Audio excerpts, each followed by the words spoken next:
আসলে হয়রানিটাই এই পুরো যে প্রক্রিয়াটা চলছে, এই পুরো প্রক্রিয়াটা হচ্ছে হয়রানি করার জন্যই এই প্রক্রিয়াটা করা হয়েছে।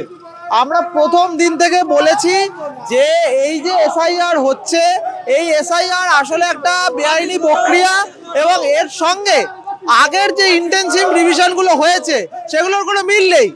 এটা একেবারেই সংবিধান বিরোধী একটা কাজ হচ্ছে। কিন্তু আমাদের উপরে এটা মানুষের নাগরিকত্ব নিয়ে ভয়, মানুষের ভোটাধিকারকে নিয়ে ভয়, যে ভয় প্রত্যেক সাধারণ নাগরিকের ভয়, তাকে কাজে লাগিয়ে নির্বাচন কমিশন এখন ওটা, আমি তো বলছি যে ওটা এখন আর নির্বাচন কমিশন নেই, ওটা এখন নির্যাতন কমিশন হয়ে গেছে, ওটা এখন নির্যাতন কমিশন হয়ে গেছে।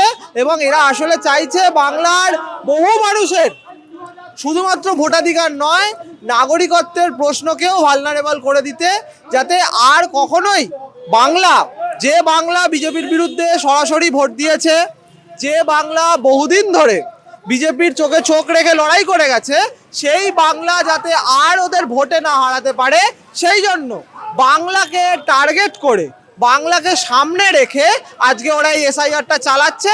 এবং আমি তো মনে করি না এটা কোনো সাধারণ প্রসেস, এটা আসলে মানুষের জীবন জীবিকা ব্যতিব্যস্ত করে তাকে বেনাগরিক করার একটা প্রসেস। এটাই আসলে এনআরসি, যেটা আজকে এসআইআর এর নাম করে এই নির্যাতন কমিশন এবং বিজেপি আর সরকার করছে। এটা তো সন্দেশখালীতে শুধু হচ্ছে না, কুলতলিতেও কিছু জায়গাতে হয়েছে, আরো কয়েকটা জায়গাতে হচ্ছে, বিভিন্ন জায়গাতে হচ্ছে। এবং আমার নিজের মনে হচ্ছে যে এইটা, আপনি বিহারের প্যাটার্নটা দেখুন, বিহারে যখন এসআইআর হচ্ছে কারা বেশি ক্ষতিগ্রস্ত হচ্ছে? দলিত মানুষ, আদিবাসী মানুষ, মুসলমান মানুষ এবং গরিব মহিলারা।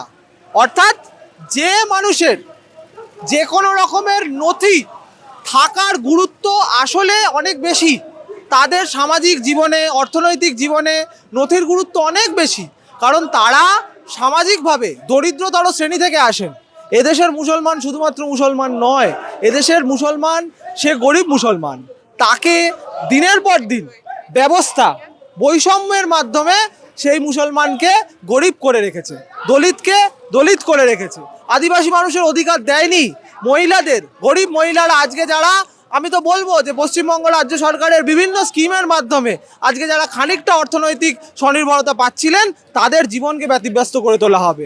বিহার মডেল দেখিয়েছে মহিলা ভোটারদের এক্সক্লুশন, বিহার মডেল দেখিয়েছে ক্যান্ডিডেট ধরে ধরে, এরিয়া ধরে ধরে দলিত, আদিবাসী, মুসলিম ভোটারদেরকে বাদ দিয়ে দেওয়া হচ্ছে। কেন? তার কারণ হচ্ছে যে এরা কখনোই বিজেপিকে ভোট করবে না। তাই এই আক্রমণটা পশ্চিমবঙ্গে বিশেষত মুসলমান মানুষজনদের উপর বেশি হয়েছে। এবং আমি মনে করি না যে তারা কোনো ভয় থেকে, তারা কোনো শুধু অজানা আশঙ্কা থেকে বিজেপির বিরুদ্ধে ভোট করছেন। তারা একদম ঠিকঠাক জানেন যে ভারতকে হিন্দুত্ববাদী রাষ্ট্রে পরিণত করেছে যে বিজেপি আরএসএস, তাকে আমাদের এই সম্প্রীতির মাটি বাংলায় স্থান দেওয়া যাবে না। এর জন্য মুসলমান ভোটারদের অত্যন্ত বড় রোল আছে। তারা চান যে বাংলায় যাতে কোনোভাবে বিজেপি না আসতে পারে, সেই জন্য বিজেপি আরএসএস তাদের টার্গেট করেছে এবং তাদেরকে বেনাগরিক করার চক্রান্ত করছে। এটা শুধু ভোটাধিকার চলে যাওয়ার প্রশ্ন না, তারা চাইছে এদেরকে শুধুমাত্র ডিভোটার করবে না, এদেরকে একেবারে বেনাগরিক করে দেবে।